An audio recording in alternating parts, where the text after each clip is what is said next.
What's up, guys? Plum Ninja here, and welcome back to Let's Play Dark Souls 2 Scholar of the First Sin.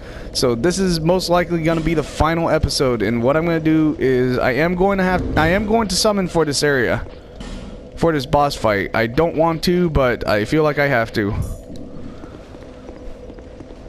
Okay.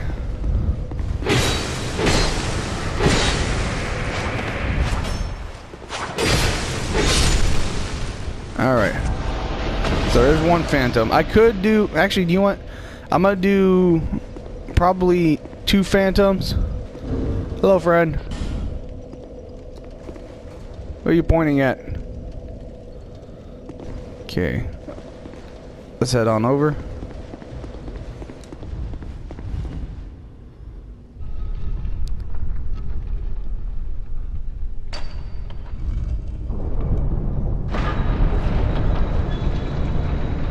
Come on. Come on. I swear I think these doors open slower than all the other ones. So for whatever reason, the Emerald Herald is here. My journey is already complete. My name is Shanalot. The dragon gave me this name, for I was born with none.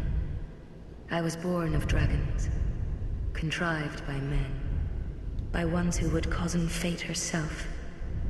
They are the ones who created me. But they failed. I did not come out as intended. Fate would not be bested, and men were cursed once again.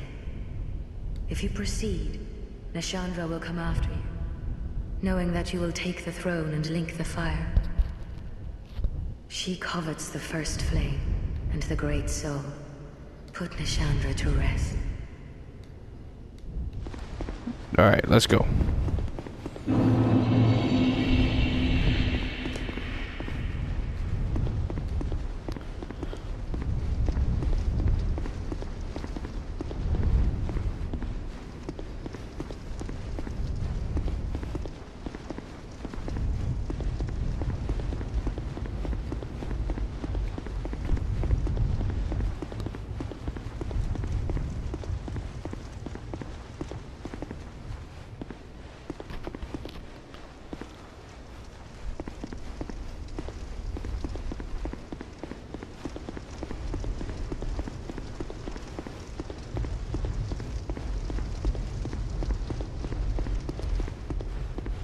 Okay.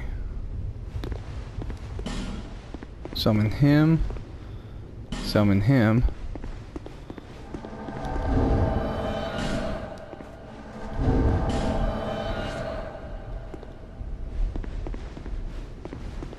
All right, here we go.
Switch real quick. We're gonna need that.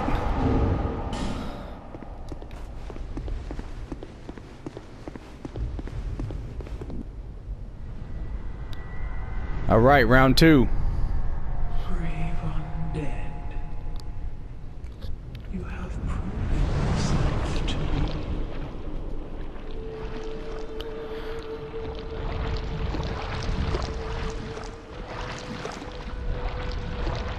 Yeah, it sounds all gross.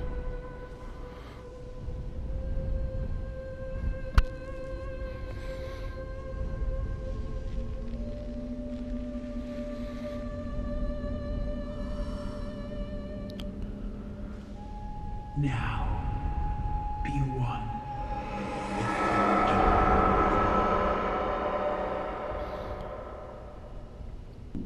Alright, let's roll, bitch. There's a reason why I put this mask on. She's gonna spawn these little curse fountains, which can be dispersed by just rolling into them. But that's not gonna be affected if I have this mask on. Oh boy.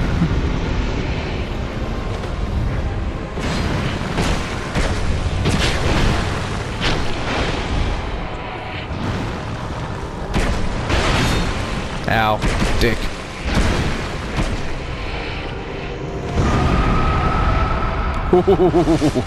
That did some damage.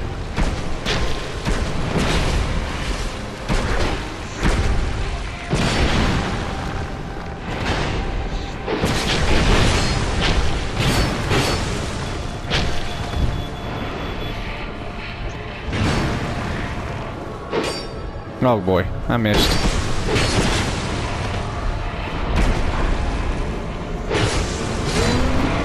All right.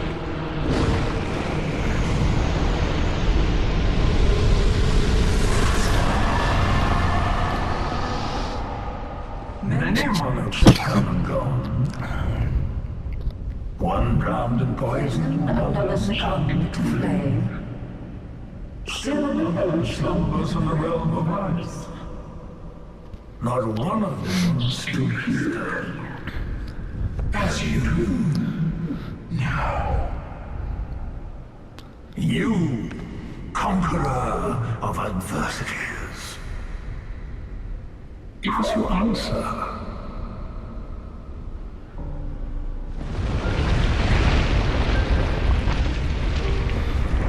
Alright, round 3. Going up against Aldia himself.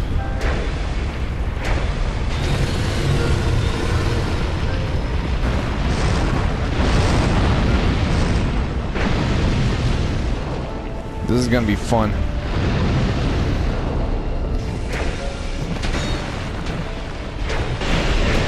This dude just has a crap load of health.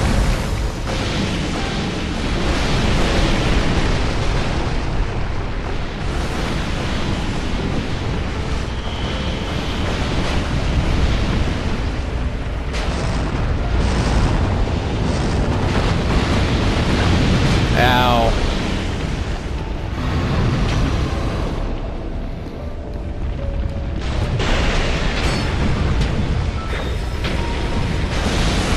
Oh man, Benhart, get back.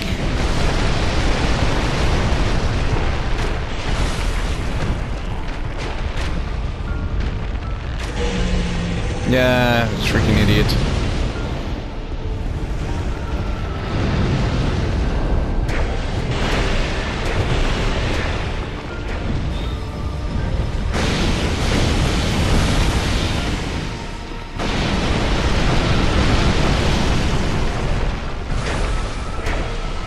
Almost done.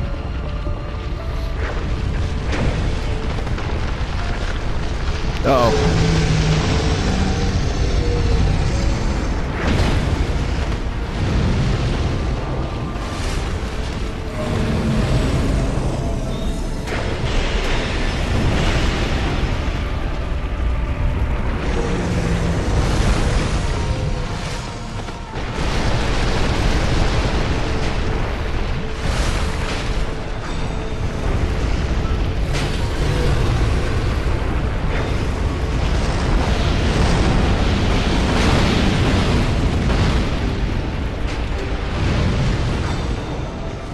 Where do you go?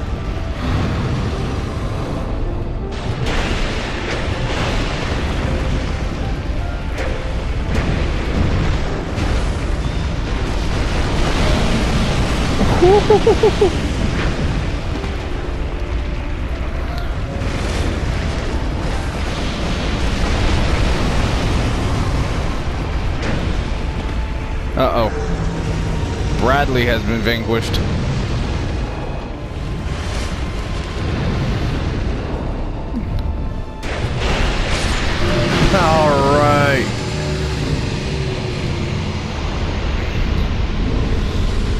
Thanks, bro. I lost everything, but remain here, patiently. The throne will certainly receive you. But the question remains. What do you want? Tell me. Light, dark, or something else entirely? Okay, so we have two options here. This is before we make any sort of decision. I kind of want to give you guys some of my experience before all the updates, before the DLC, before the re-release of the game. When you in Dark Souls 1, when you beat the game, you had a choice of whether or not you wanted to link the flame. If you did, you lit the bonfire. If you didn't, you walked out of the arena. Now, when this game initially came out, you didn't have this choice. You defeated two bosses, which was the Throne Defender and Watcher boss, and then Nashandra. You can defeat the Throne Defender and Watcher, come back and then defeat Nashandra in the same place, but I wanted to do all three back to back. And then after you defeated those two, you link the flame no matter what. After a few updates and then I think 1 or 2 DLCs, they decided to patch in Aldia as the final boss, and then also give you the option to walk out.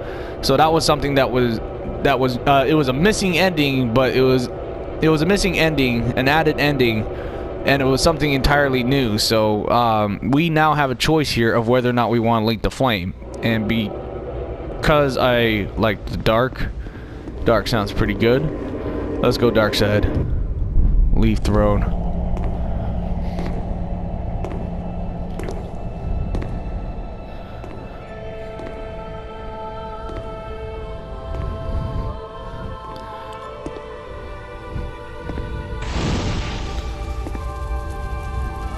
There's no path.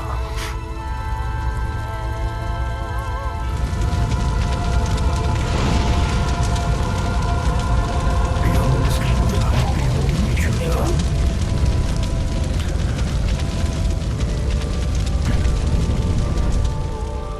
What could possibly await us?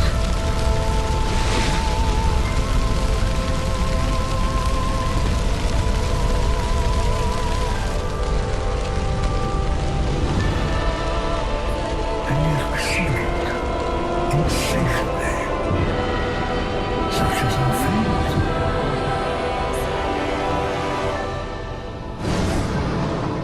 Bam, darkness.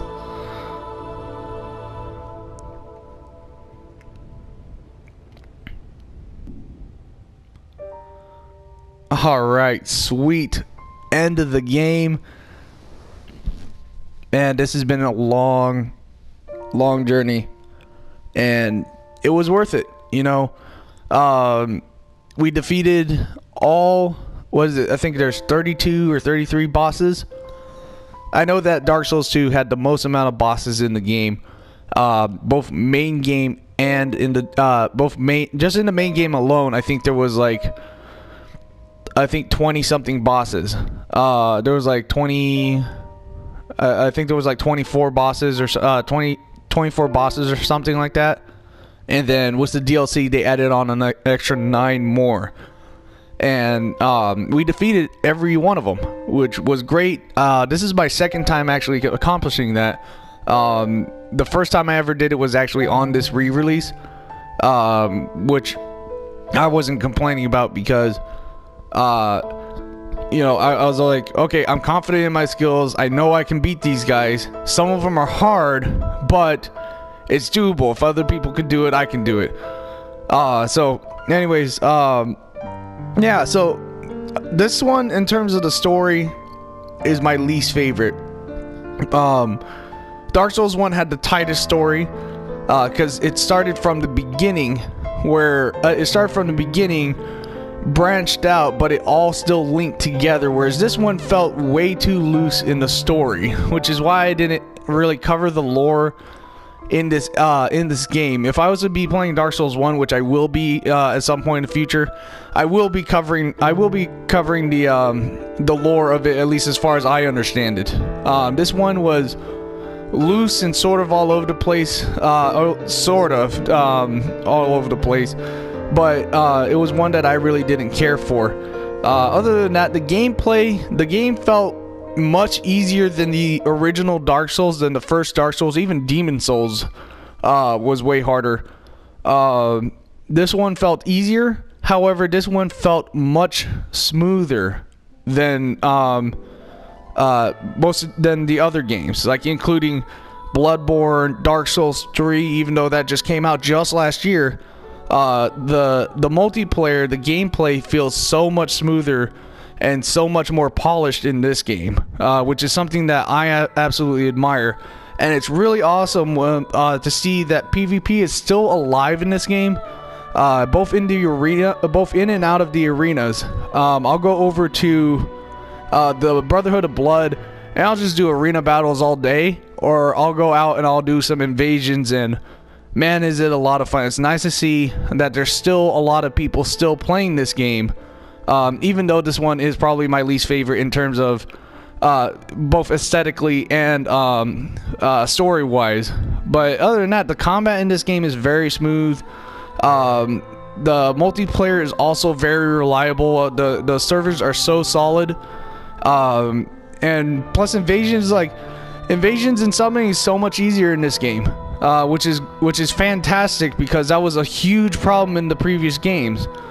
So it's nice to see that people still prefer to play this one, and I can't wait for the next one. We will be playing Bloodborne.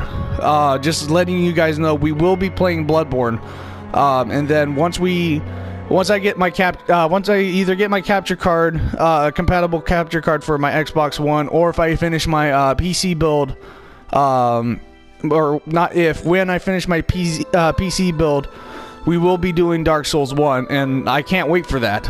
But we'll be doing Bloodborne in the meantime, so I can't wait, and I hope you guys can't either, because I haven't played Bloodborne in a good while.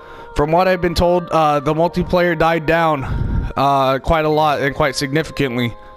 Even when Dark Souls 2 was released, and then once Bloodborne came out, this game was still so much more popular to play than Bloodborne was, even though Bloodborne's very unique in terms of its gameplay, its aesthetics, and stuff like that. It's so cool, and I really can't wait for it. So I hope you guys like this game, this playthrough. I mean, I enjoyed it. This game, even though it's not my favorite one in terms of story and difficulty, it's still my favorite because of just how well it's put together code-wise. So I'll still be playing this game. I'll still be doing invasions. I'll still be doing some arena time, and I'm gonna just sit here and I'm gonna enjoy this game once I'm done with this video. I'm just gonna just go straight into the multiplayer and just have some fun, because that's what this game really focused on, was the PvP. So thank you guys so much for watching. Thank you guys for joining me on this playthrough, and I will see you guys in the next video. See ya.